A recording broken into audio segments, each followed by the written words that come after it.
At the OECD Secretariat, we've been closely following how companies respond to the elevated scrutiny the cobalt supply chain has come under, particularly since 2016. It is important to us that, as responsible sourcing practitioners and stakeholders, we collectively seize this moment to foster sourcing practices that mitigate human rights risks instead of avoiding or obscuring them. We're grateful for the opportunity today to discuss with you due diligence challenges and opportunities sourcing cobalt from the Democratic Republic of the Congo in the context of the OECD Minerals Due Diligence Guidance. The aim of today's presentation is to review the key findings of the report. Let me move the slide, there you go. In particular, with regards to the structure of the upstream cobalt supply chain and the risks of adverse impacts identified during the research.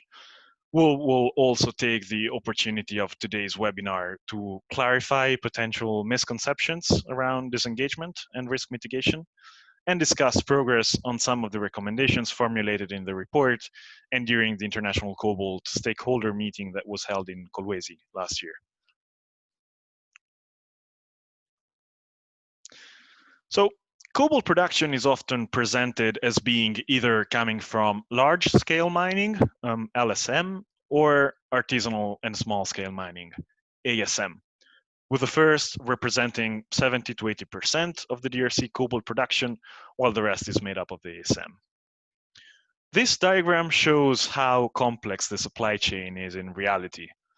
Unfortunately, we do not have the time to go through this diagram line by line today, but I invite you to refer to the relevant section in the report. But on the left-hand side, you can see how production at a particular site may be LSM only at the top, or ASM only at the bottom. Though very often both take place at the same site in other configurations, as shown in the middle. As you may know, the DRC mining code limits ASM activity to artisanal mining zones, or ZEAs in the French acronym.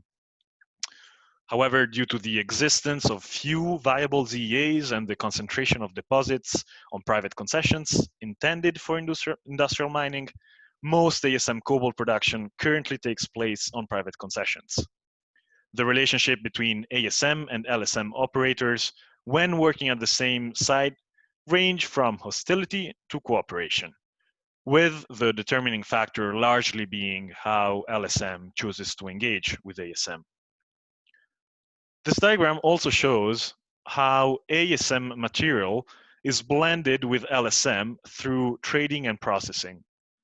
LSM operators and crude refiners may purchase ASM material from buying centers because they do not have an active exploitation permit, or when they do, in order to supplement their own production to reach target grades and production volumes. The reality of ASM production and sourcing means it simply cannot be ignored or excluded. Half of the top 10 cobalt producers source or produce both LSM and ASM. ASM is considered a swing producer and a market stabilizer in many ways. It can be ramped up without years of planning. Workers are highly mobile and can switch between sites, commodities, and tasks. This makes ASM in southeastern DRC indispensable to balancing supply and demand for cobalt, copper, and even tin, efficiently and flexibly allocating labor to mine sites, and allowing companies to address supply shortages and surpluses from LSM sourcing. ASM may be largely informal, but it's not necessarily illegal. It is also regulated, albeit through a framework that could benefit from more clarity and capacity for those enforcing it. Importantly, hundreds of thousands of people in southeastern DRC depend directly on cobalt and copper, ASM for their livelihoods, with many more indirectly dependent on it. And people in this region often earn higher incomes in ASM than in other fields. So this means that agriculture, petty trade, light industry can complement ASM, but likely cannot replace it as a livelihood option. Simply put, ASM is here to stay. Lastly, child labor in ASM has attracted significant attention and is clearly a serious abuse. But it is far from being uniformly present across ASM sites. There are serious risks related to corruption and the management of private and public security forces in LSM. So instead of accepting LSM as supposedly clean and ASM as tainted, companies should exercise comprehensive due diligence of both, disengaging from specific suppliers only when mitigation has failed or is impossible. We'll see more in the next section. So in the second section, we're going to go through selected findings related to three types of risks, namely serious human rights abuses, the interference of armed groups, and corruption and other financial crimes. So different forms of child labor have been observed at copper and cobalt ASM mine sites. A recent mapping of mine sites observed children present or working at about 1 in 4 ASM sites, with the number of children varying significantly from site to site. Most children at mine sites accompany their parents or work independently. However, children working for third-party adults have been shown to be more vulnerable to serious abuses. There are significant weaknesses in existing due diligence practices regarding child labor. These include low levels of disclosure, an emphasis on livelihoods programming, often insensitive to the place of ASM in the economy, and de-risking strategies prompting premature disengagement from ASM. Such disengagement strategies have also led to underinvestment in formalization of ASM. So while both child labor and the worst forms of child labor should ultimately be eliminated, it is important to distinguish between them in order to choose the right mitigation strategy. The decision to terminate a business relationship largely depends on the circumstances and the risk appetite of the supply chain actor. But companies are expected to exhaust other mitigation options before disengaging. Also, the decision to disengage from or avoid sourcing ASM to mitigate child labor should take into account other potentially adverse consequences. In fact, company actions to address child labor should prevent the child from being pushed into a more precarious situation. The Okatonga and Lualaba provinces are not considered conflict zones. Tension related to land use, the ASM-LSM interface, and competing interest groups sometimes do result in violence at mine sites, though non-state armed groups have not been reported to be involved. Nonetheless, involvement of rogue elements of public security forces in mining activities has been widely reported. The Republican Guard has been involved for many years in securing and controlling mine sites and trading centers on behalf of politically exposed persons. The armed forces of the DRC were deployed in June 2019 to demolish ASM buying centers and clear ASM workers out of LSM sites. They then have been reported in some instances to charge fees to ASM workers to enter the same sites.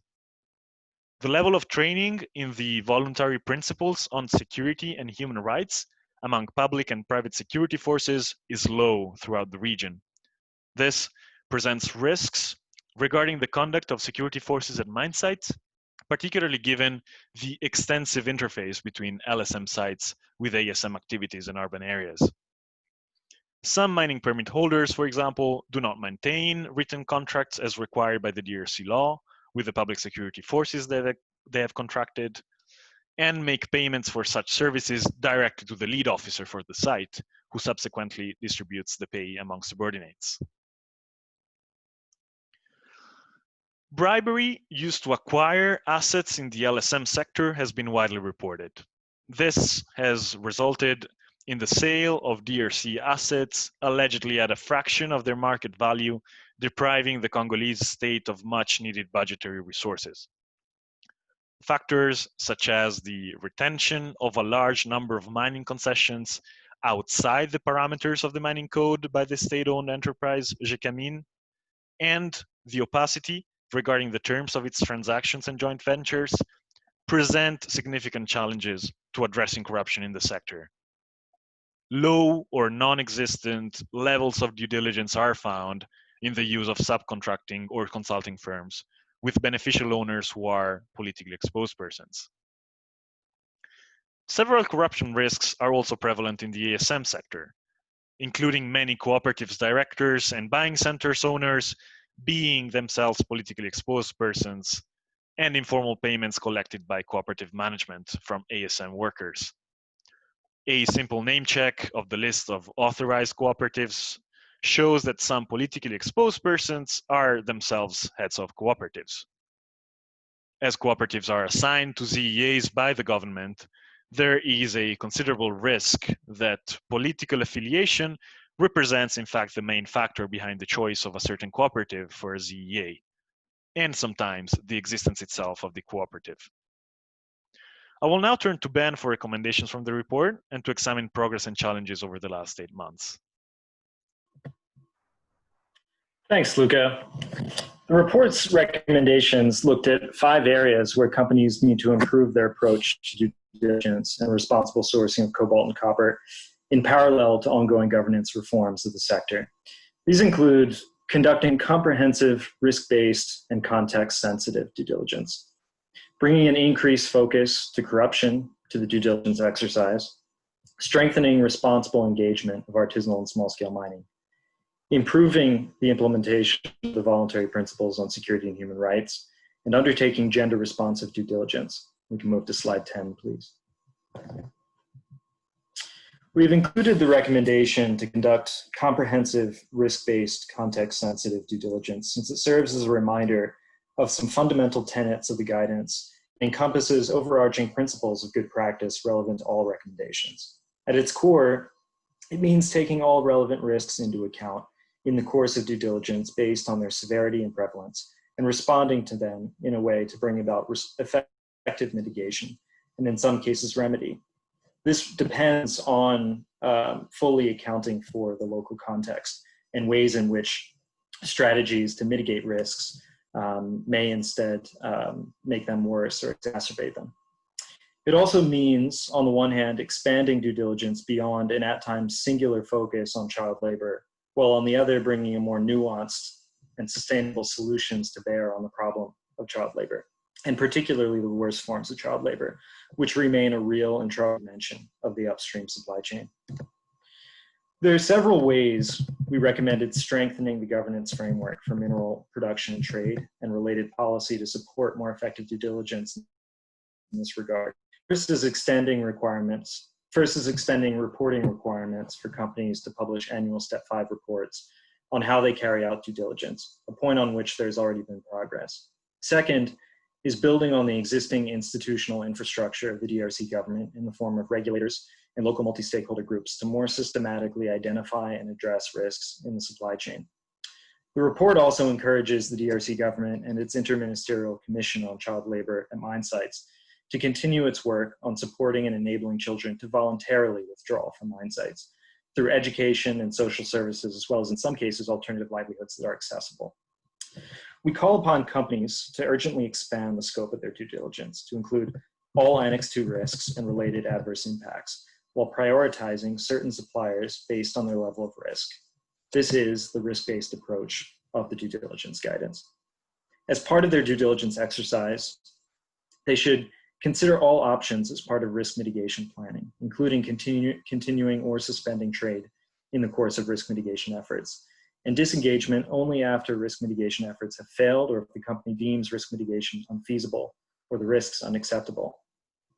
They should promote strong links between projects seeking to address child labor and due diligence policies, and ensure that child labor risk mitigation policies do not put children in a more precarious situation. If companies are sourcing from an LSM-only producer or processor, they should conduct due diligence on any potential adverse impacts stemming from their policy, from the supplier's policy towards ASM, including, for example, by exacerbating hazardous working conditions or giving rise to conditions that enable child labor in ASM. This may be the case, for example, if a lack of cooperation between ASM and LSM leads to concealing artisanal and small-scale mining as opposed to improving the conditions under which it takes place. Multi-stakeholder initiatives also have a role to play by ensuring members adopt clear commitments with regard to due diligence. and holding them accountable accordingly. Multi-stakeholder initiatives can also help pool resources across different supply chain segments to build shared systems and practices that undergird the effectiveness and sustainability of members' projects, including through ongoing monitoring, mapping, data collection, and results measurement. Slide, please.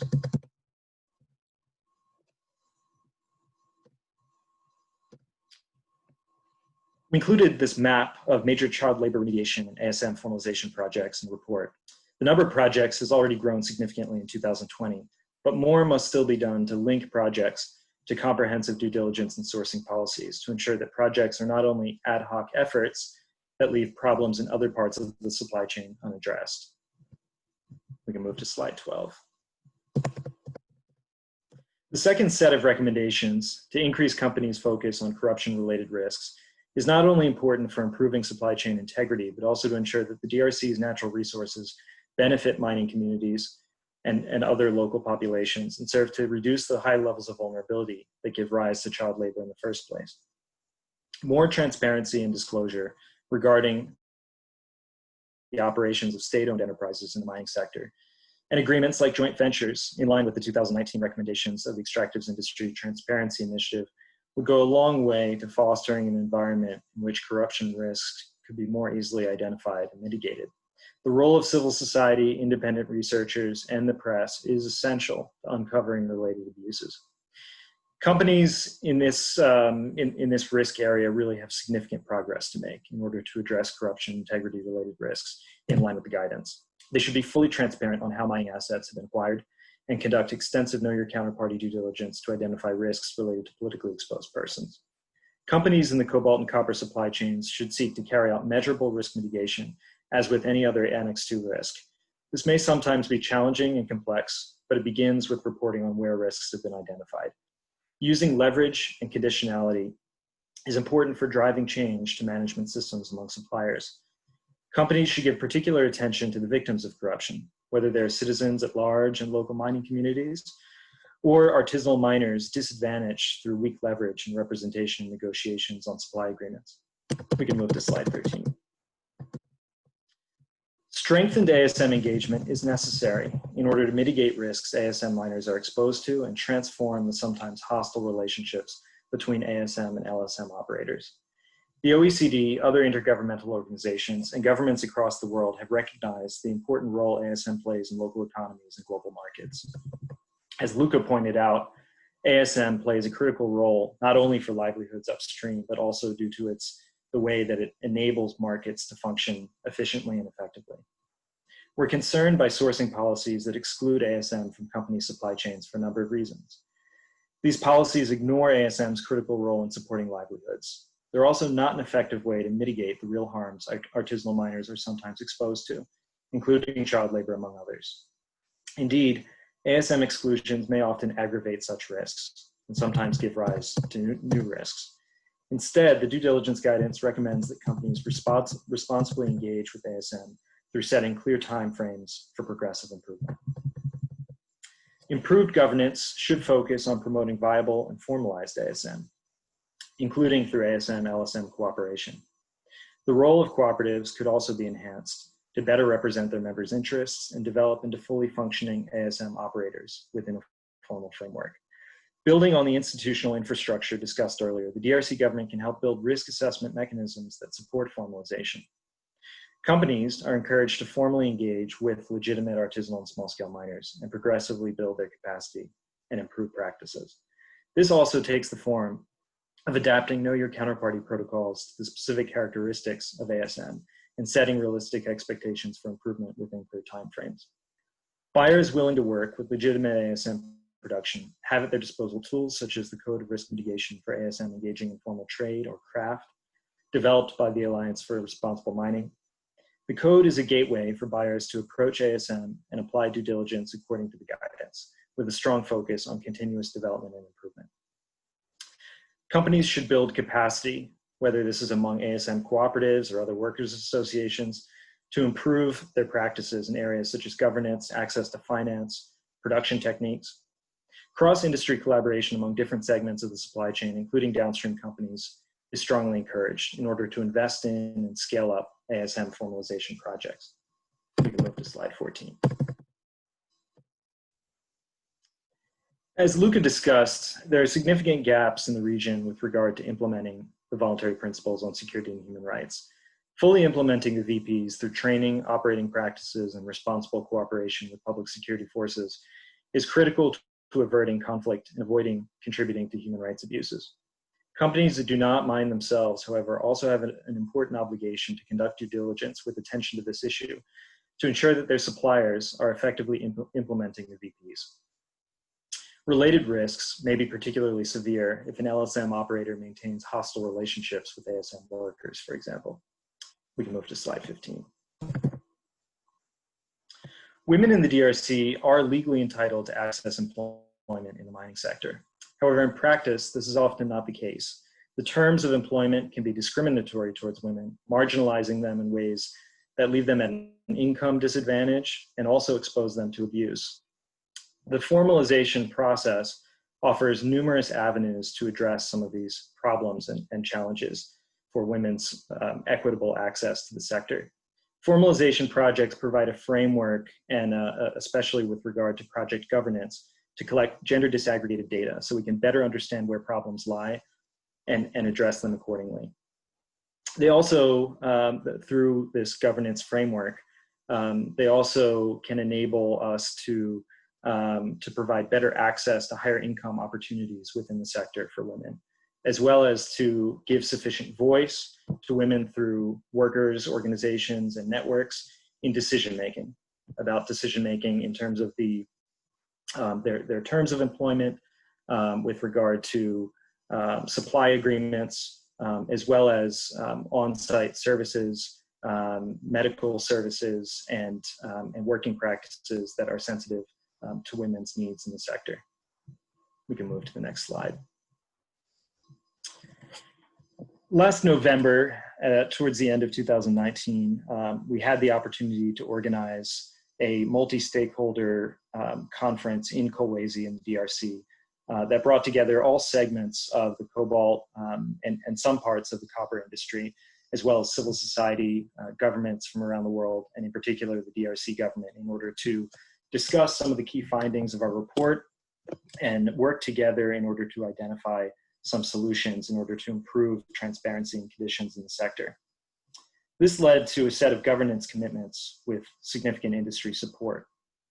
Building on the need to more responsibly engage with ASM, the planning of viable artisanal mining areas, including in cooperation with LSM, with large-scale mining, was a key commitment made.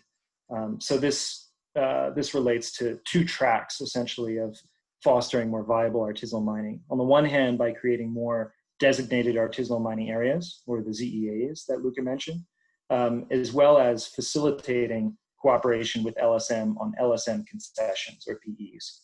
And that's since PEs, or these LSM concessions, they occupy such a significant share of viable reserves that in many cases, bringing ASM and LSM together and avoiding conflict on LSM concessions provides a more commercially viable way for artisanal miners to operate legally.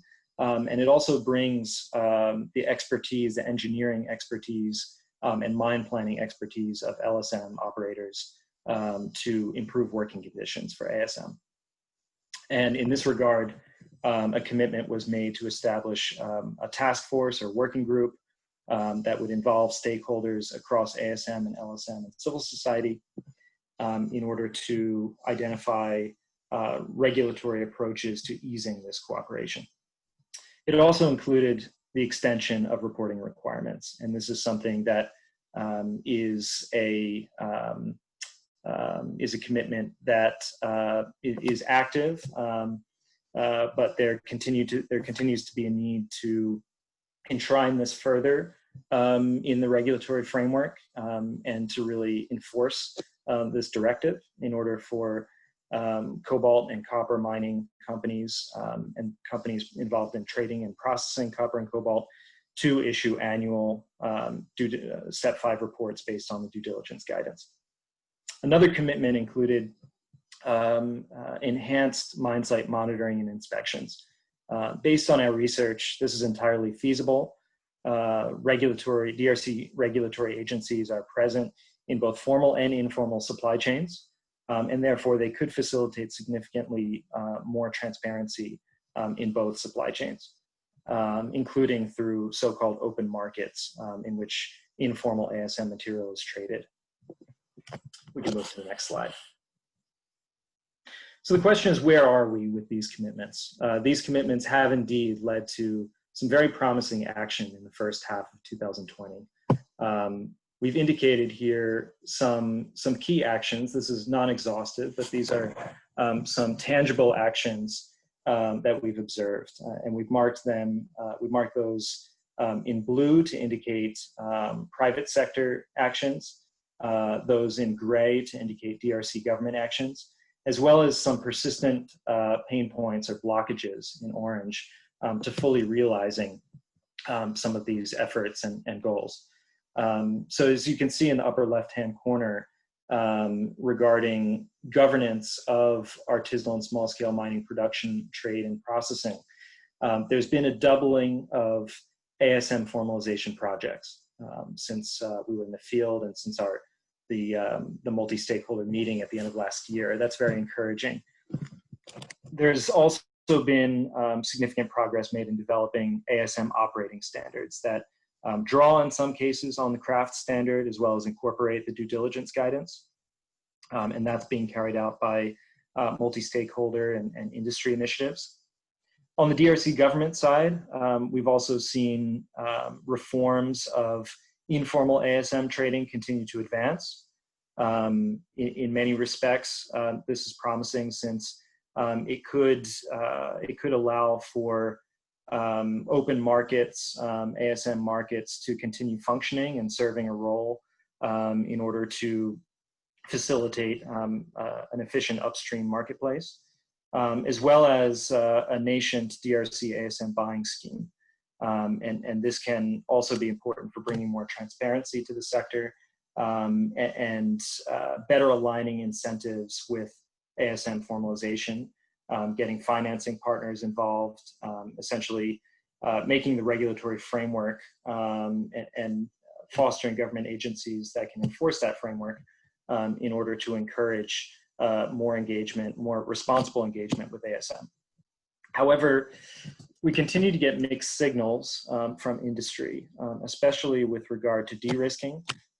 That's the phenomenon by which downstream and midstream companies, instead of seeking to improve ASM conditions, are seeking to exclude it entirely from their supply chains, which of course often only exacerbates the risks that ASM workers are exposed to. So while on the one hand we have a proliferation of ASM formalization pilots, on the other hand we continue to see these categorical bans of ASM, which is first of all not a valid risk mitigation strategy and is not in keeping with the due diligence guidance. Then we've also seen efforts to improve transparency in the sector through reporting and auditing. We've seen a fairly significant expansion of smelter and refiner auditing with related corrective action planning. This is really encouraging since this approach also takes a more nuanced perspective of risk and focuses on risk mitigation, improving practices, as opposed to simply categorically accepting or excluding certain types of supply. And then also staying with the private sector, we've seen an adoption of reporting commitments along with other due diligence commitments made by members of industry and multi-stakeholder initiatives. Likewise, as I mentioned before, we have seen this extension of reporting requirements in line with the guidance for copper and cobalt. And this is something that has become the mandate of a new DRC regulator, but we continue to wait to see how this manifests in practice. And as a result, partly due to the incomplete progress on some of these issues, we continue to see persistent incomplete reporting on risks. And that goes for both breadth of reporting with regard to covering all Annex II risks, as well as depth to ensure that companies report on how they address such risks. We can move to the next slide.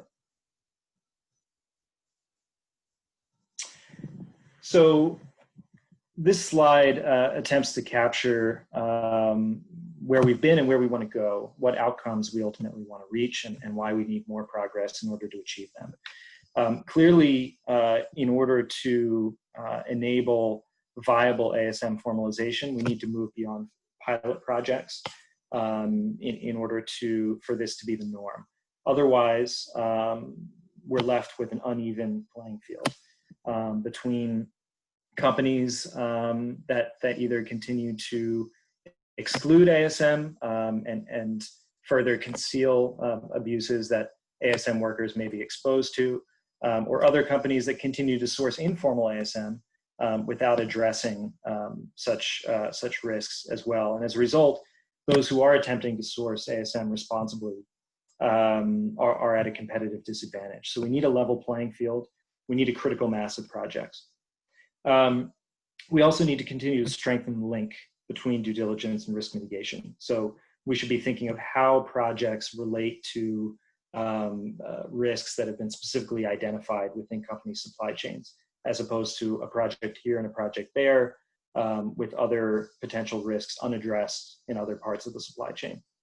We also need supply chain transparency across sourcing models. ASM formalization is one way to achieve that, and often these projects are closed pipe supply chains. So they have a single operator, a single customer, and then they're traded essentially according to a linear framework. But there's also, of course, a role, as we mentioned, for upstream markets that trade in ASM material from a variety of sources. And we need to continue to work on building better transparency and chain of custody across these sourcing models.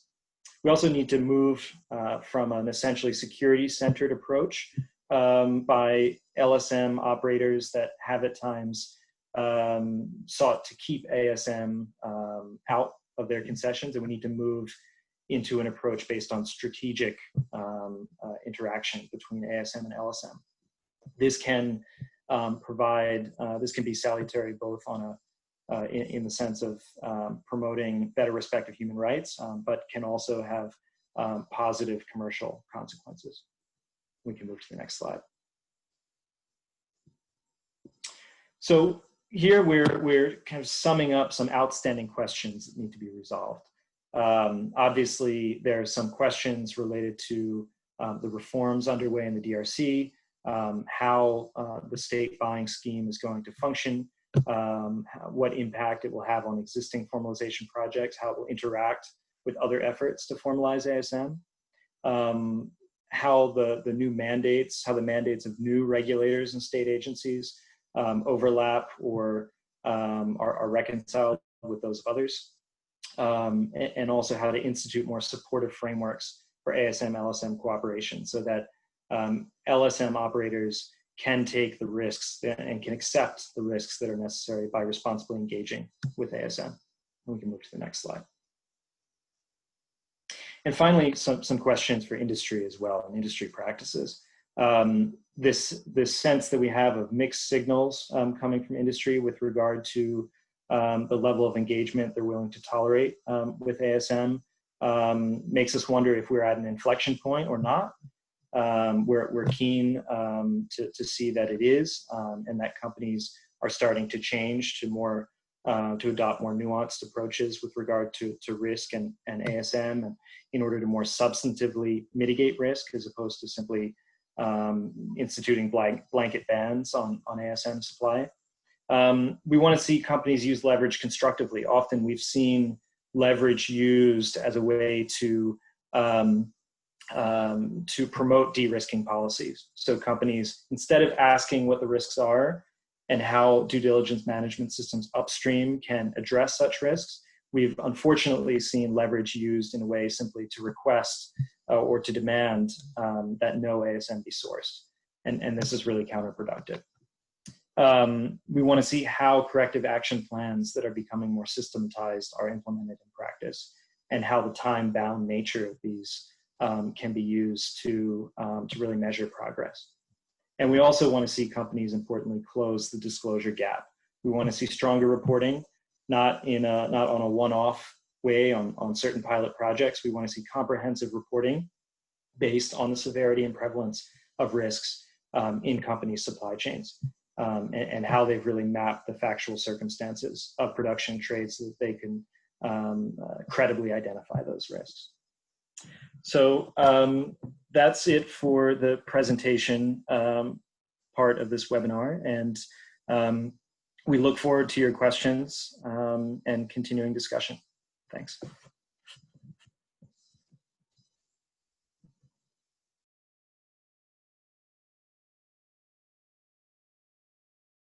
All right, Ben, thanks a lot. We are now with the 9 o'clock. We're aware that some of you might have other meetings starting at 4. I see that we have already a few questions in the chat. If you wish, you can also just raise hand and we can unmute you and ask the question. All right. Could you hear me fine? Yeah, I think I've seen a hand raised. Stephanie Shumsky has a question. I'm gonna stop the recording now.